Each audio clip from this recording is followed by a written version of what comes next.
Hi, my name is Alan Court from Kittywinkle Centres in New Zealand. Welcome to our Building Kids for Greatness podcast series, where we have had the pleasure of interviewing some wonderful New Zealanders, including New Zealand TV icon Susie Cato, former All Black captain Sam Cane, and New Zealand Black Sticks Olympian Jamie Claxton. Today, we welcome someone who has been shaping conversations around children, families, and well-being in New Zealand for decades and has clients all over the globe. Sara Chatwin is a registered psychologist, mind coach, and one of New Zealand's most trusted voices when it comes to understanding children and families. Many of you will know Sara from her decade as a resident psychologist on TVNZ's The Good Morning Show, and also her 5 years on TV3's The Cafe. And we hear her wisdom on the radio and through national media. In fact, Sara was the first psychologist on TV in New Zealand. Sara works with individuals, families, and sports people in an effort to offer people tips and strategies to be happy, rounded, and grounded. It is a great privilege to introduce you to Sara. Hello, Alan. And a very warm welcome to you. Some lovely words there, but you do make me sound so old. Well, you're not at all. It's been a few decades. You're not at all. There's no stopping that process. Sara, when we talk about school readiness, yes, what do most parents think that means, and what does it actually mean? Well, it's interesting because you did send through a little bit of a brief for me to cast my eye over before this podcast. So I did do a little bit of homework, even though I am busy, and I know you're busy too. And something dawned on me that I hadn't thought about for a long time, because I actually have 4 children. So I have been involved in the parenting gig for a while myself personally. And I guess I'm not sure that parents would understand or acknowledge, particularly when you're in it, at ground zero, that, parenting, when you are parenting, it's like navigating uncharted territory. However, your children from 0 to 5 are in your home, the home that a parent, guardians, caregivers provide. And that is the first educational context, if you like to think about it that way. I mean, did you ever think about it that way? Because I remember that I did, but I guess I never put a lot of emphasis on the fact that as a parent, I was providing each one of my children with the very first educational context. So when you and I had, formally discussed readiness for school and readiness for early child care environments and things like that, I mean, it's a big responsibility, isn't it, parenting between, say, 0 and 3 specifically, because, children are often absolutely just in homes with their parents, or they're coming and going, in a small fashion, but the parents are providing, the essence of what learning looks like in those environments that the children will be entering into at, say, 2.5, 3, 5, or whenever a parent chooses to, place their child in a setting of that sort. So I thought that was a really interesting concept.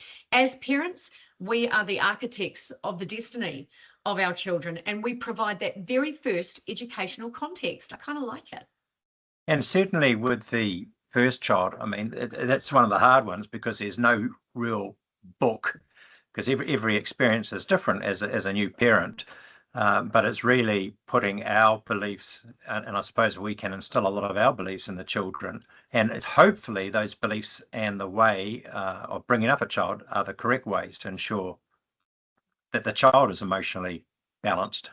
That's right. Well, in fact, as parents, and when we are providing that first environment or educational environment or context for our children, in those early years, that is when values take root, when the foundations are laid for children to see how relationships play out, all kinds of relationships, sibling relationships, parental relationships, child-parent relationships. And through daily interaction with parents, things that might seem really ordinary can be quite transformative. teaching your child to say please and thank you, so that when they actually do enter, you know, an ECE or a preschool, a kindergarten, any form of early childcare, and then school, they know those things, you know, manners, emotional regulation. All of this happens in that home environment when you have children looking to their parents for guidance, looking to their parents as role models. So again, yeah, the word responsibility keeps coming up for me. And Sarah, I heard you just a couple of weeks ago on News Talk ZB speaking Yes. with Heather Duplessis-Allen, and it was about how children are arriving at primary school. And from what you're seeing in schools and family, and from research that has come out, what are the most common social or emotional gaps children are having when they arrive at school? I was actually really perplexed by some of the research that came out that showed that you know, children couldn't identify people calling their name. They had no ideas about what letters made up their name. They didn't have a good handle on cleanliness, self-regulation in terms of toileting. There wasn't a lot of knowledge about, you know, basic levels of, I guess, interaction in a social setting, ways of getting through, you know, just those environments where their parents aren't around, and being comfortable in those settings. I was really alarmed by what the research was showing us, and the lessons that perhaps weren't being taught in the home, and the lack of interface between parents and their children with regard to, you know, just giving their kids a few clues as to that next step. So yeah, I found it really alarming. And somebody, you know, suggested that, okay, it's only a very small percentage of kids.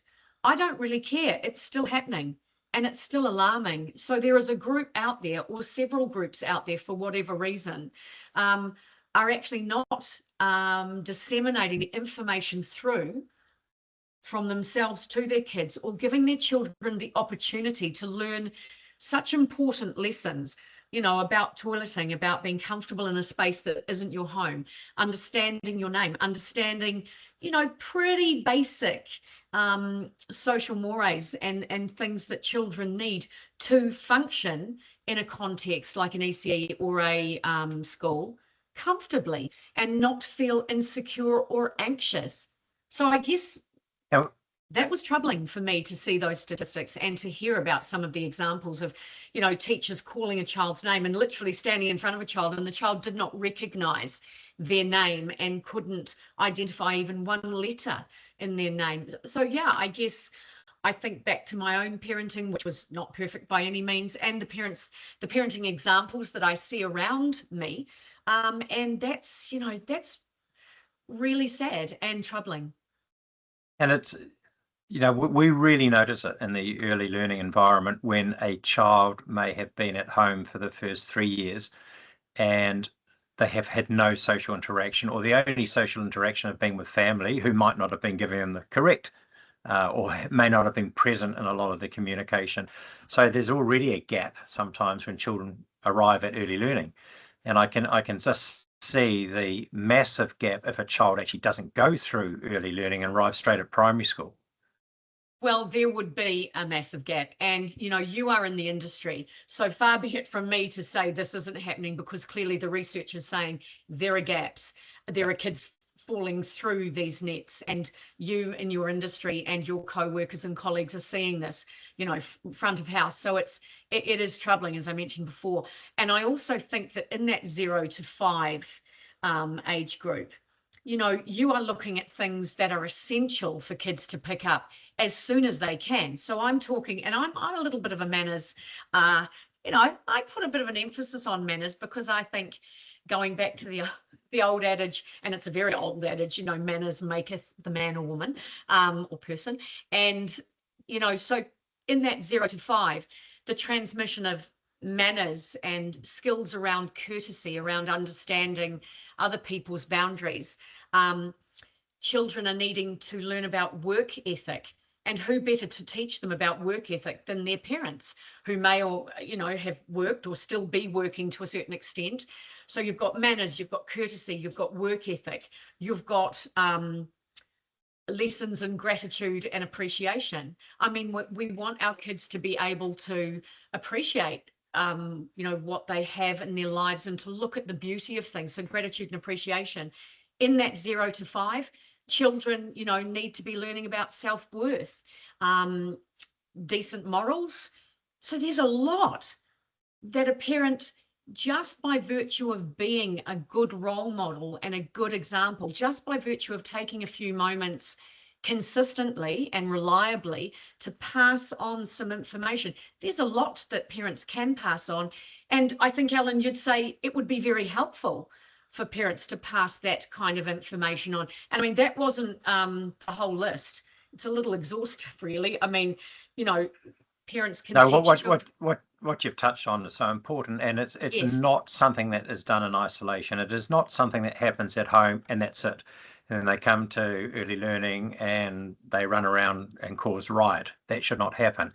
No. And what they learn in an early learning environment, you want the child to be able to display those characters, because you're actually building foundations for life. You're actually building social skills for life. And I think the gap that we're seeing is perhaps parents are not understanding the importance of their role. The 0 to say, the 0 to 3.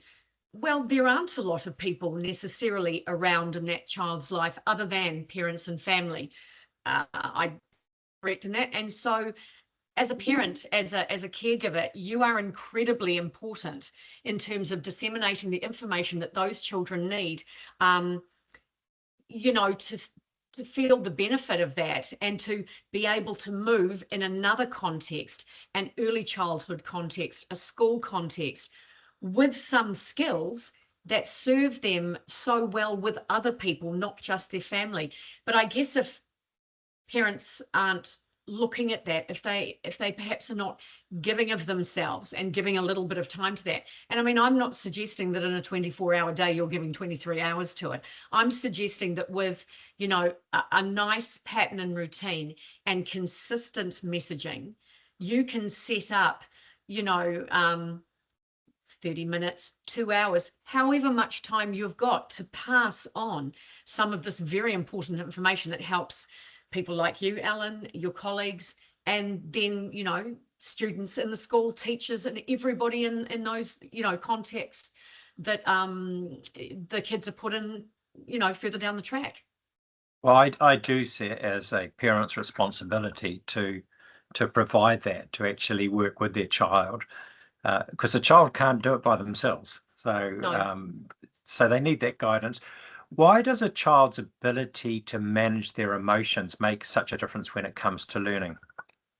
Because I think that we all have a lot of emotions. There are a lot of emotions that we can experience, but experiencing an emotion and then behaving in a certain way, well, they're two different things. And emotional regulation, is really important for children to learn, because you can feel anger, you can feel frustration, but it is not acceptable in any environment to aggress, to injure, to act in a way that means that you are stepping into somebody's space in a negative way, or you are hurting people. So, emotional regulation is a fundamental, I would think, for parents to pass on to their kids. I mean, when your toddler has a meltdown in a shop or a grocery store, your very calm response teaches them more about emotional regulation in that moment than any children's book will teach you. So as a parent, you are there, first and foremost, to be a guide and an example to your child. I mean, children potentially need to learn that all emotions are there and they're all acceptable, but not all behaviors are appropriate. As again, I mentioned, you can feel anger, but you don't need to hit. You can be frustrated, but you don't need to lash out or kick or berate another person or throw things if we're talking about very small children. So emotional regulation is a key concept that parents have hold of probably well before anybody else in a child's life. And emotional regulation develops slowly and over many years, just as teaching our children to say please and thank you and manners often develops slowly and over many years of being consistent and repetitious with regard to your messaging. Because kids get frustrated, they get angry, but they must not hit, they must not injure, they must not hurt. They must understand what that emotion means and what it is, and then how to regulate it. So when a child cannot regulate their emotion, what's going on with them is they actually don't know what they don't know. Is that correct? Say, so yes, yeah, I would say that at some level, the messaging from parents has not got through. It hasn't been consistently they haven't been faced with it consistently or religiously. So perhaps it's been fed to them, messaging's been fed to them in a piecemeal fashion. So there's a little bit of margin for error. So I think children that perhaps cannot emotionally regulate, they haven't necessarily had good examples. Perhaps even Ellen, and I think our, child abuse statistics would support this. Perhaps a lot of children have had very, very bad examples of parental emotional regulation or lack of it. So I just feel that when you have a child that is, you've got a continuum, Ellen, you've got, good, excellent at one end, really poor at the other, and everything in between. So if you have a child that is very, very poorly emotionally regulating, there's going to be, and I don't like to use this term all the time because it means we can't nail it down to one thing, but there's going to be a multiplicity of factors that have added to that equation, to that final, equation. And one of them will be that the messaging is not consistent. Perhaps parents haven't put in enough time, in the early years just to get that sorted out and to start that journey for the child where they, where the child is able to take a little bit of time, sit with that feeling of anger, but not behave in a way that's unacceptable. Then perhaps you add in a parent who is quite an angry parent and doesn't emotionally regulate well themselves. So they are actually showing the child an example that isn't that great. So there's a multiplicity of factors. And if you see a young child particularly acting like that, it's worth a little bit of focus to see exactly where that's coming from or what the factors are that are contributing to that behaviour. How critical are the years from birth to 5 in shaping a child's long-term confidence and resilience? Well, of course, you'd have people like Freud, who are very, very, very much deceased and ancient now, who would say those first 3 years are absolutely the most important. I think we have come to realize that, there's genetics, there's environment, and a lot of things that go on across the lifespan that shape us. But I've got to say those early years are so important, and important in all the ways that we've already mentioned, in setting boundaries, in giving children the guidance that they need to be decent, in creating values that children, even if they do wander from and helix in and out from across the lifespan, values that they inevitably come back to, values of kindness, of consideration, of integrity, of empathy, those great core values that we would like everybody to, embody these days. And sometimes we don't see a lot of these. So I would say those early years are so important. And I guess for me, it's often sad seeing parents perhaps not understand the importance of being present. And that doesn't mean having to be at home all the time. That's not what I'm saying. Being present in those moments, if even they're micro moments with your child, giving them some of your time. I mean, we have a lot of hours in a day and we have a lot of days in a week, and a lot of hours in a week. And if we actually set aside time to instill some of these things, these good learnings, and pass on lessons that were important to us and that perhaps shaped us positively, our children would greatly benefit from that. But short answer to your question, look, those early years are really important, really important. Do social and emotional skills develop naturally, or through just having a loving environment, or do they need to be intentionally taught and then reinforced over time? Okay, so I'm a little bit of an interactionist on this one. I think you've got genetics and you've got environment. So sometimes you just come with a little bit of wiring. You're hardwired a certain way when you're born, and there will be things, and we say things all the time, I have 4 children. One of them reminds me of my mum in terms of what she does. And, you see those little genetic quirks that show up in our kids. They're often lovely, sometimes confronting. But, so there's that. Then there's the environment that we provide for our children. And I know that when I was looking over the research in prep for this conversation, Alan, I took it very seriously. Well, thank you. Your child's inner voice forms primarily through their interactions with you, with the parent. Your child's inner voice forms primarily with you. So a lot of what you see your children, giving back to you is potentially what you have put out to them. So be very aware of that. I remember a marvelous advertising campaign that was many, many years ago. And I was very young, Alan. And on our screen, we would see this ad that said, if you want your children to behave yourself. So I remember thinking that is so important that, we try our best. And of course, we don't always get it right. And nobody's perfect. And perfection is hard. And who really wants to carry that rod on their back? But we do, having an awareness of how you are showing up as a parent is just so important, because you are shaping their socio-emotional growth, their ability to cope, their resilience. You are that person as a parent.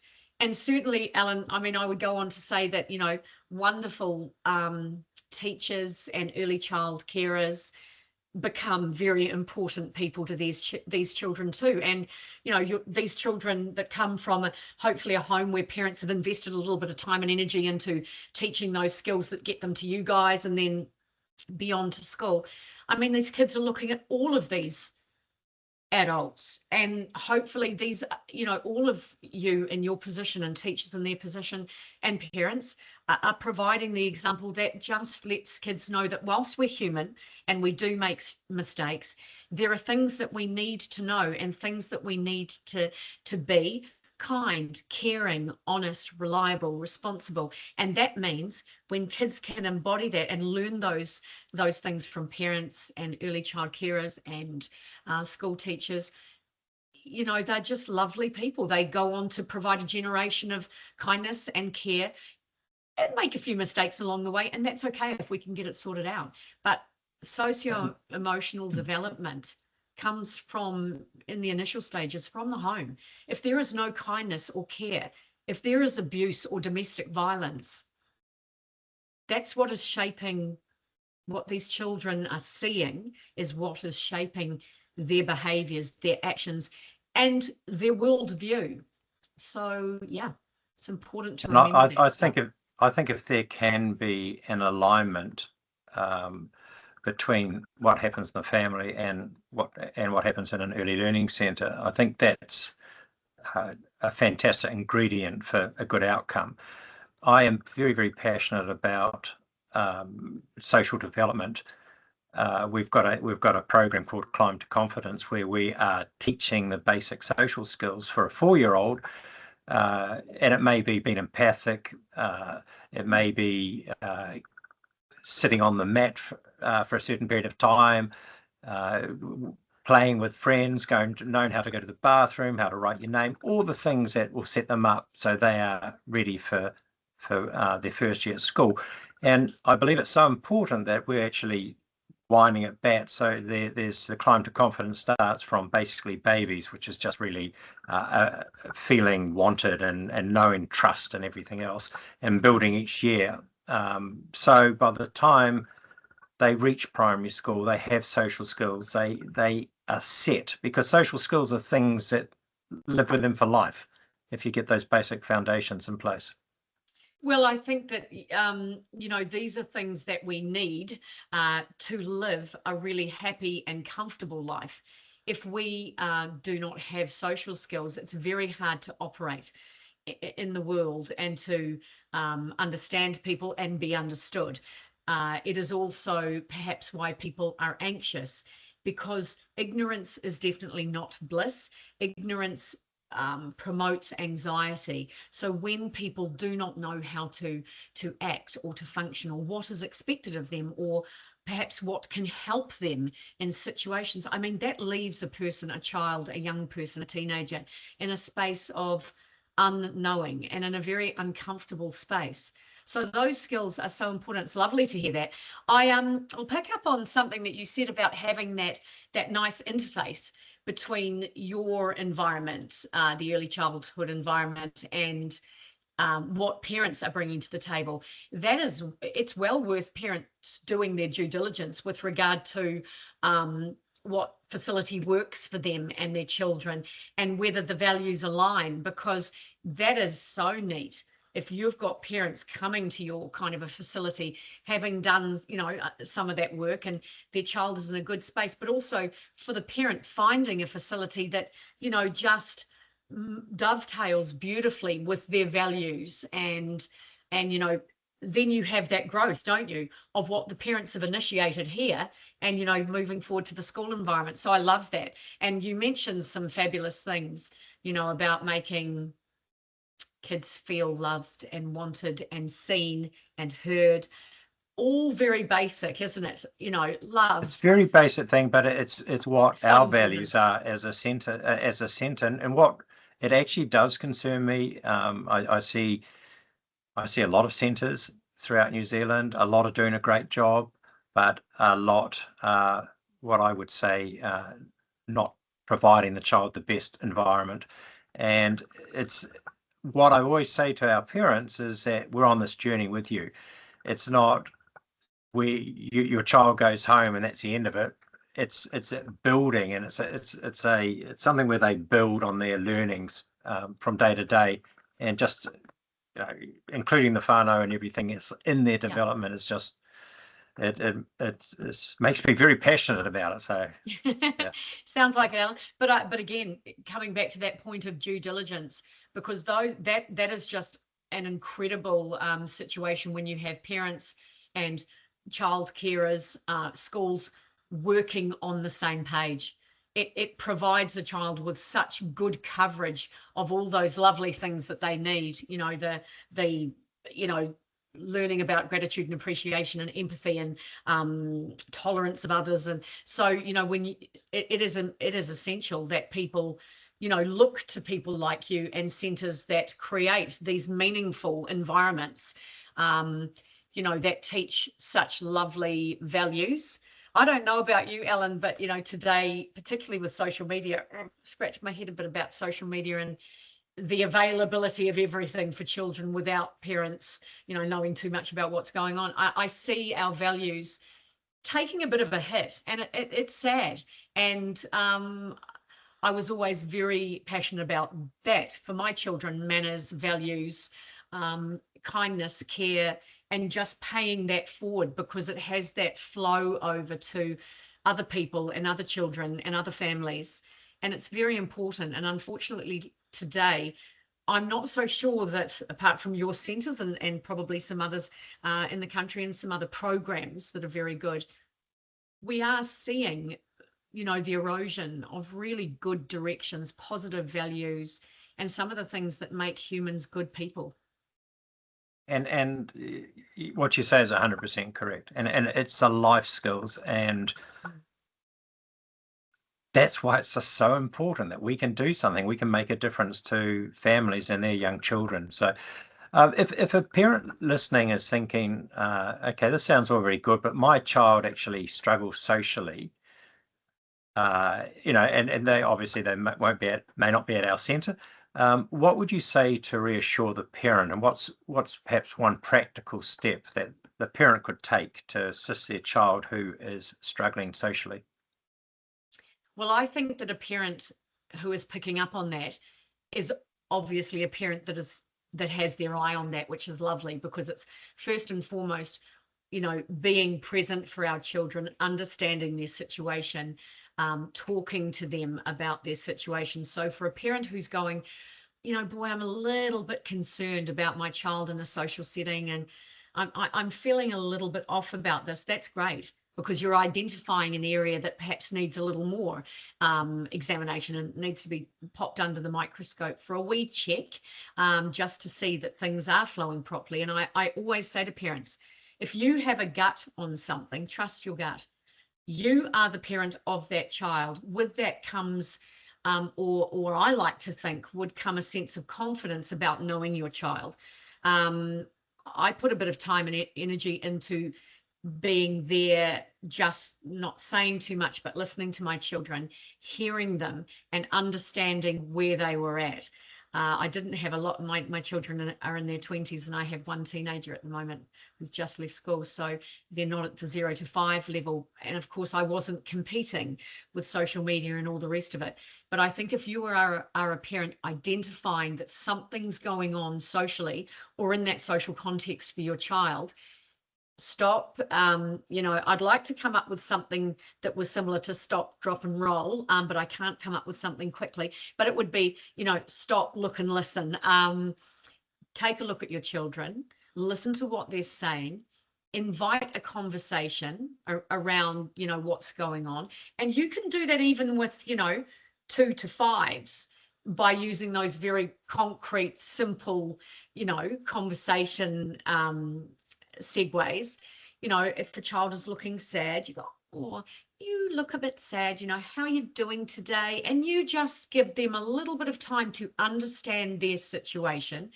You could then also ask, if your child was in a centre, such as yours, Ellen, you could ask the teachers to have a little bit of a look and see what their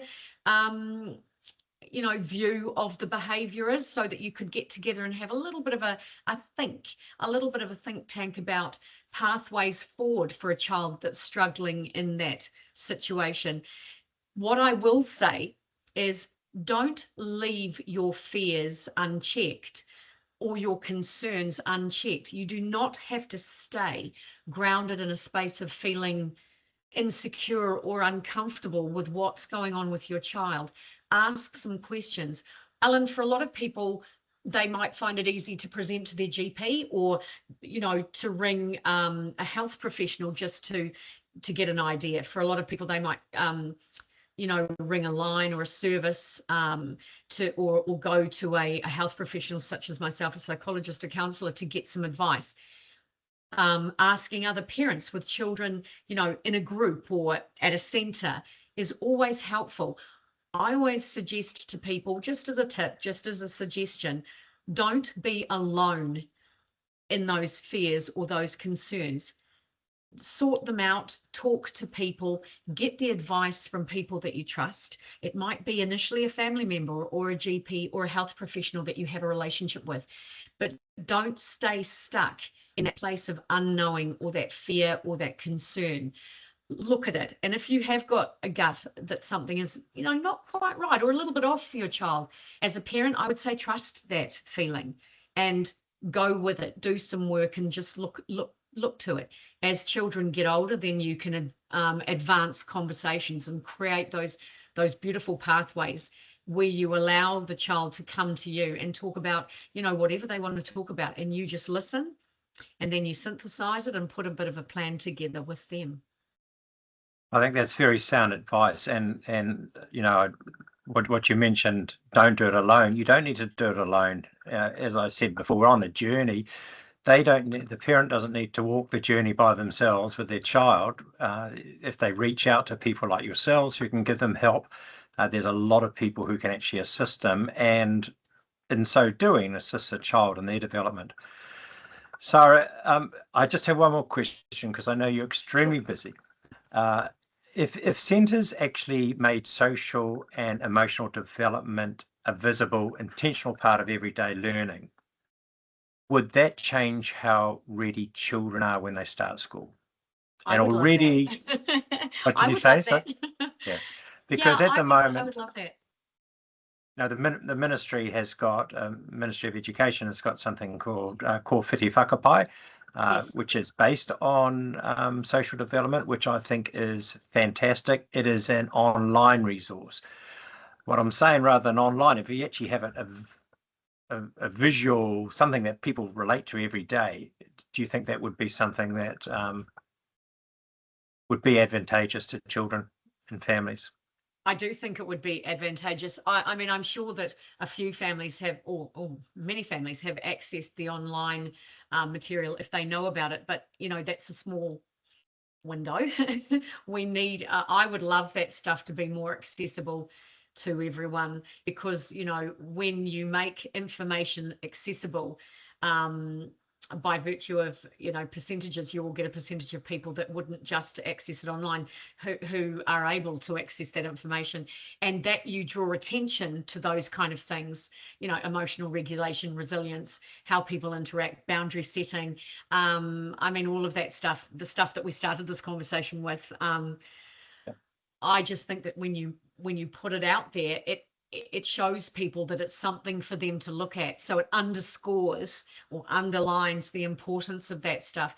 And then I think perhaps we're moving towards creating individuals right from the get-go, right from those very early ages, who are so aware that this stuff is important, and it makes people feel happier and less anxious in this world, because they find that people are kind and people are caring and people have empathy and people understand them and they are understood and they are seen and they are heard.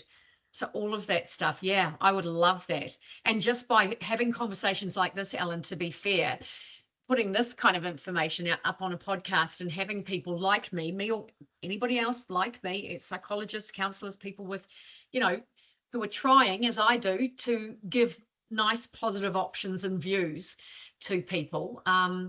I think that it makes people sit up and listen and go, yeah, that'd be really cool. We should work towards that.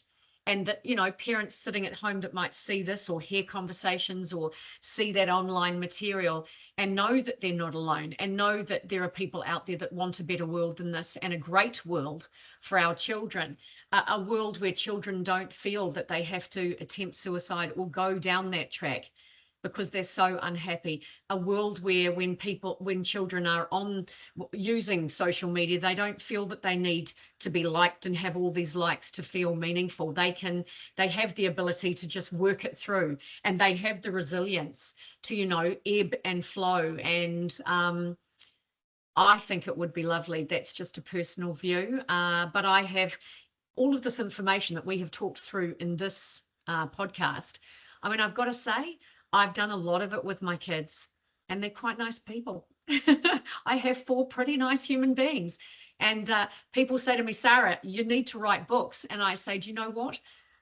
I haven't had the time because I've generally been parenting and working. But Well, I'd love that stuff to be in the regular, you know, out there for everybody to enjoy.